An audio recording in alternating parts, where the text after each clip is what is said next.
Durante a Segunda Guerra Mundial, os aliados estavam no processo de planejar sua priorização de alvos estratégicos. Durante a Conferência de Casablanca, em janeiro de 1943, eles elaboraram o que se tornou conhecido como a Diretiva Point Blank. Isso colocou todos os alvos primários na Europa ocupada pelos alemães de acordo com a prioridade, como a indústria de aeronaves, portos de construção naval, canetas de U-boat, petróleo e redes ferroviárias, incluindo pátios de manobras. Os trens eram um alvo primário, pois moviam material e tropas e foram dados prioridade para bombardeio e metralhamento tático de caças. Mas a Alemanha tinha um plano para combater os aliados e proteger seus trens. O que eram trens flak? O que eram os trens Cavaleiro Negro? Como cada um era perigoso à sua maneira? Olá, sou Colin Heaton, veterano do Exército e dos Fuzileiros Navais dos Estados Unidos da América, ex-professor de História e autor. Bem-vindo ao episódio de História Esquecida.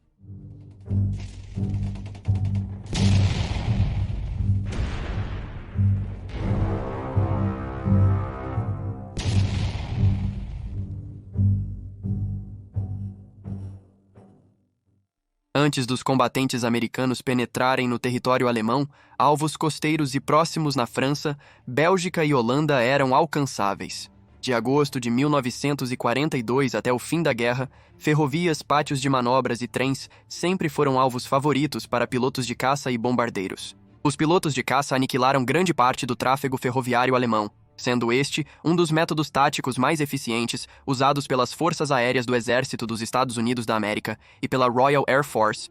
Mas os alemães se adaptaram e decidiram que era necessário uma aplicação retaliatória, então eles criaram trens antiaéreos. Essas eram locomotivas que puxavam o que pareciam ser vagões de trem padrão, mas com um diferencial. A ferrovia alemã ficou sob a autoridade da Reichsbahn e seu diretor, Julius Dorpmüller, devido ao grande número de trens que estavam sendo danificados e destruídos por bombardeios táticos e ataques em toda a Europa ocupada. Mas após o início de 1944, as perdas estavam se tornando insuportáveis, então a Wehrmacht criou trens antiaéreos em resposta.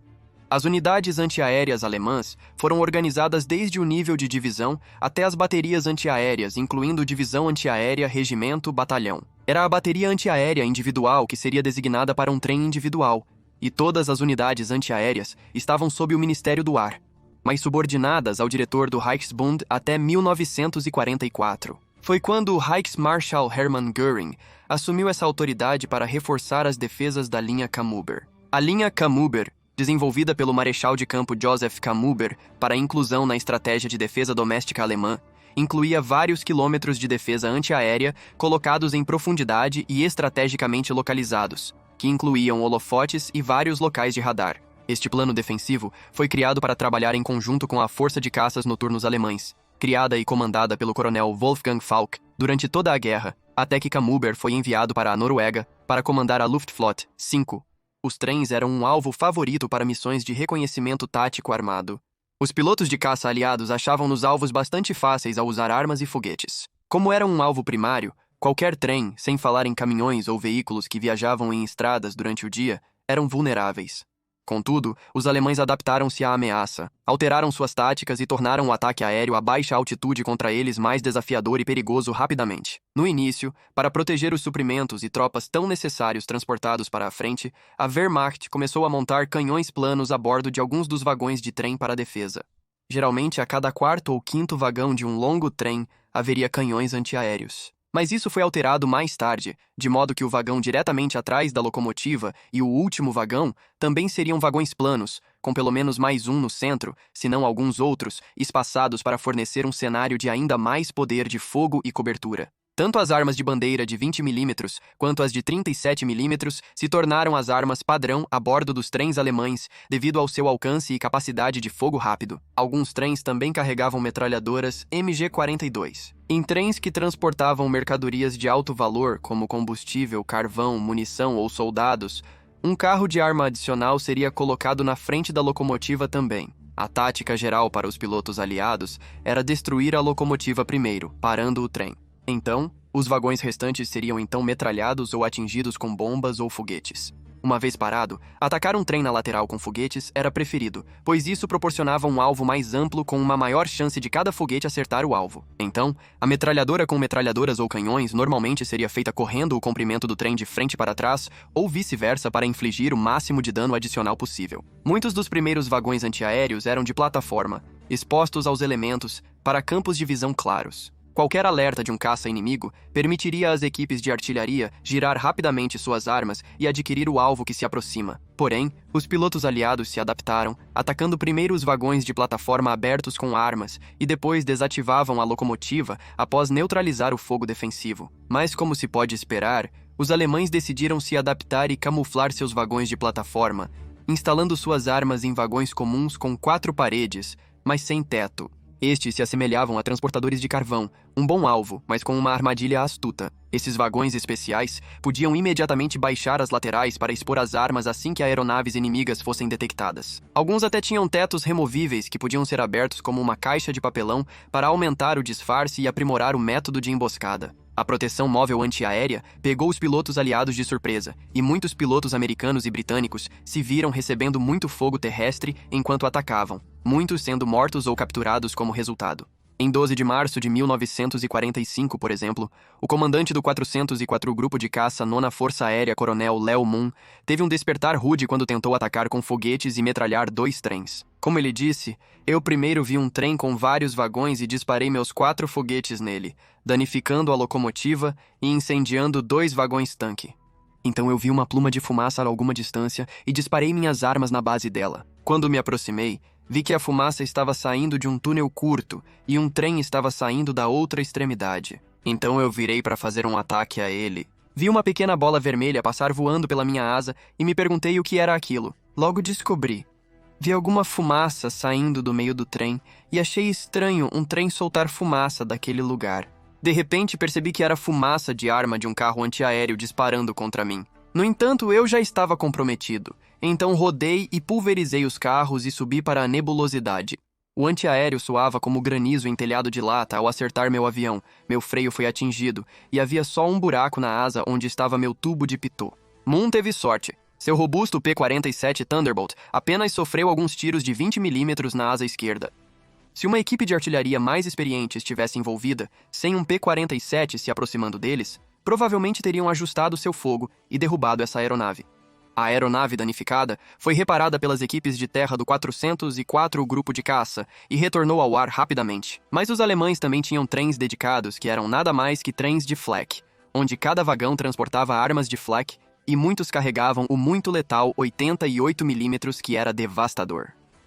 Esses trens circulavam pela Europa, direcionados por radar e pilotos. Em uma formação extensa de bombardeiros inimigos, britânicos à noite ou americanos de dia, os trens acompanhavam as formações de bombardeiros, apoiando as unidades de flak fixas perto de cidades, instalações industriais e pátios de manobra. Esses trens especiais dedicados ao flak também eram usados como suporte móvel em áreas que não possuíam suas próprias capacidades permanentes de defesa antiaérea. De acordo com Joseph Camembert, a quem entrevistei e conheci, ele afirmou: esses trens com suporte flak eram quase a única proteção que nossas ferrovias tinham contra a destruição aérea. Sim, eles eram eficazes, mas não tínhamos o suficiente deles, então era muito pouco e muito tarde. Certos trens foram construídos ou atualizados para serem trens flak dedicados. Estes eram trens bem blindados com placas de aço extras, circulando durante o dia com o objetivo de atrair ataques aéreos aliados à sua zona de matança, onde até 20 vagões de trem acoplados a uma locomotiva estariam todos transportando armas flak. Poucos pilotos aliados sobreviveram a tais encontros. Os trens flak eram um método interessante de empregar métodos defensivos em uma rede de transporte, mas havia outra versão de trens furtivos alemães que ajudaria a tirar um grande número de vidas de aviadores aliados. Esses eram os trens da noite escura. Quando Wolfgang Falk, um amigo meu e um sujeito que entrevistei muitas vezes, criou a Força de Combate Noturno em 1940, ele começou a trabalhar com o Camembert, e juntos eles criaram uma postura defensiva letal. Com o uso do radar aéreo nos caças noturnos e os sistemas Freya, Himmelbett e Würzburg Heights, a maioria dos bombardeiros perdidos pelo Comando de Bombardeiros da Royal Air Force na guerra foi destruída pelos caças noturnos alemães. Os locais de radar terrestre alemão detectariam bombardeiros que partiam da Inglaterra após o anoitecer. Depois, passariam seus contatos para o próximo radar terrestre numa reação em cadeia.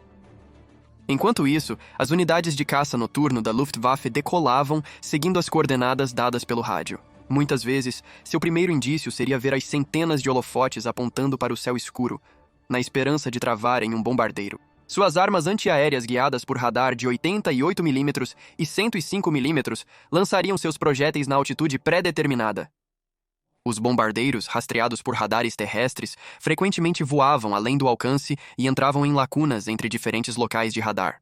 Foi aqui que os trens noturnos escuros entraram em jogo. Esses trens especializados não possuíam armas antiaéreas. Eles eram estações de radar móveis e centros de comunicação via rádio, movendo-se pela Europa como uma unidade de radar móvel. Quando uma instalação terrestre perdia contato, os trens de radar geralmente mantinham contato, passando suas informações para os caças noturnos guiados por radar e, mais tarde, a partir de 1943 para os caças noturnos selvagens, usava caças diurnos de um único assento para caçar os bombardeiros, e essa unidade era comandada pelo meu falecido amigo, Coronel Hajo Hermann. Cada trem era uma operação totalmente autônoma, completa com quartos para dormir, banheiros e uma cozinha completa. Os homens que operavam os radares trabalhavam em turnos de 2 horas para que os calouros estivessem nos escopos o tempo todo. Eles também foram integrados ao sistema geral de Cam-Uber, que também viu a Kriegsmarine envolvida, como afirmado por Wolfgang Falk.